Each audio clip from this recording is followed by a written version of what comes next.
Hey, we're back again. This is Peter. This is Philip. And, we're here. We're going to talk a little bit about Wild Arms. About Wild Arms. And, very good video game series. And I know I did a little talk about them back in sometime in April, I think. And that when I was at college. And that I did a little talk about them. But I finally found something I was looking for. And that's the Wild Arms Vocal Collection, Alone in the World. Oh, it should be Alone in the World. They typed it wrong. But anyway, it's Wild Arms Vocal Collection, Alone in the World, and it's a set of 14 songs that are all vocals. They're all singing, no instrumentals, no orchestrated stuff. I mean, just the people singing with the music in the background. And then it's a very good stuff in that from all three Wild Arms, and that though most of them is from the second one. That I recognize most of the tracks on there, and considering I've only played one game in the series extensively, 2 games if you want to include the emulator, and of course the third one. That's his specialty in that, because the third one is technically his. He's played the third one, so yeah. I don't know much about that one.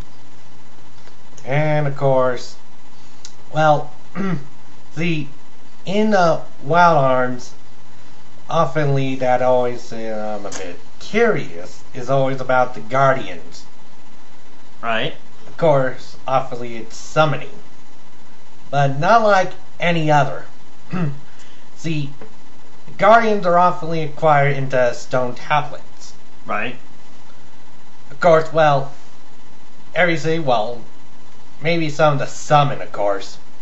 Because see, well, since I haven't gotten through Wild Arms 1. Wild Arms 2, see, the character, Tim has to be in the party to do summoning.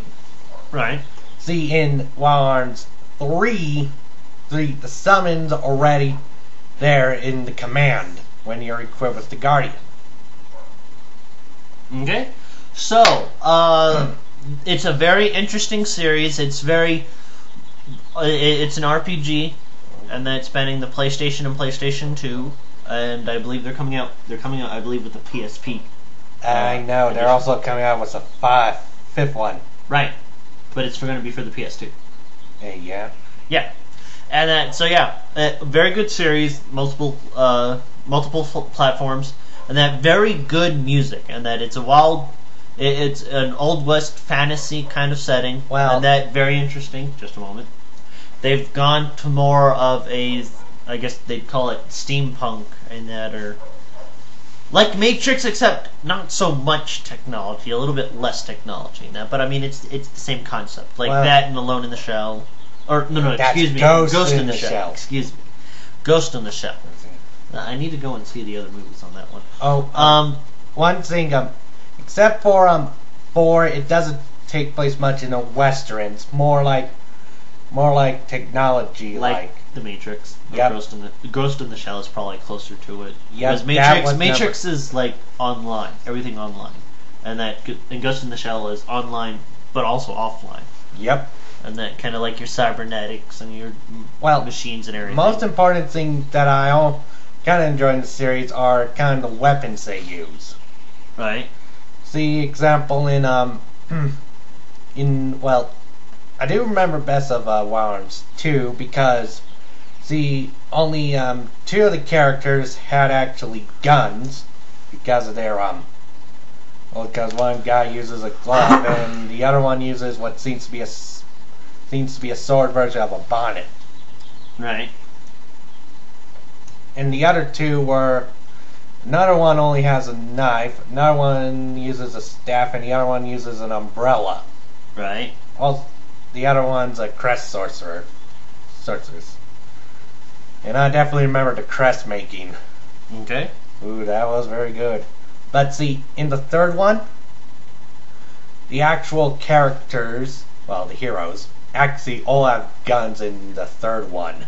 Well, then that kind of takes away from you. You're not all supposed to have guns. There's supposed to be one with the gun, then one with the magic, and then one just your straight up fighter.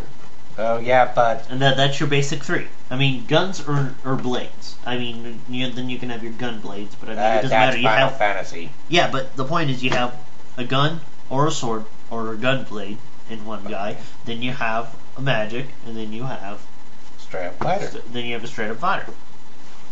So that's kind of it. And oh yeah, one more thing. They also have the berries in the series, which I definitely like. well, I'm mad at the third game because you could never find enough berries, and by the time you got to the place with the berries, you were so mad at the game you didn't want to play anymore. That's kind of the way I was. Well, So, well, let's kind of end this with not a goodbye, but let's. hence there's Wait, which one should we do? Should we do Resistance line? Oh yeah. Okay, we're going to give you Resistance Line, which is the opening to the second disc of Wild Arms 2.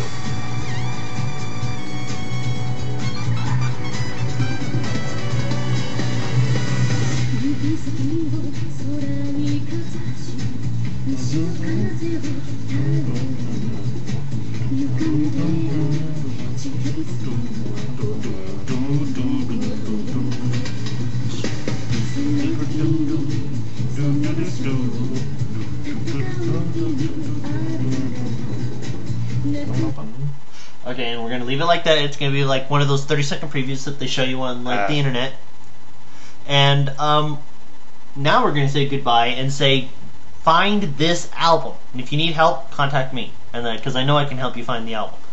And then, so let's wave them goodbye. Bye. Have a good day. And this shirt that I'm wearing, you might see a video about it later. So, see ya.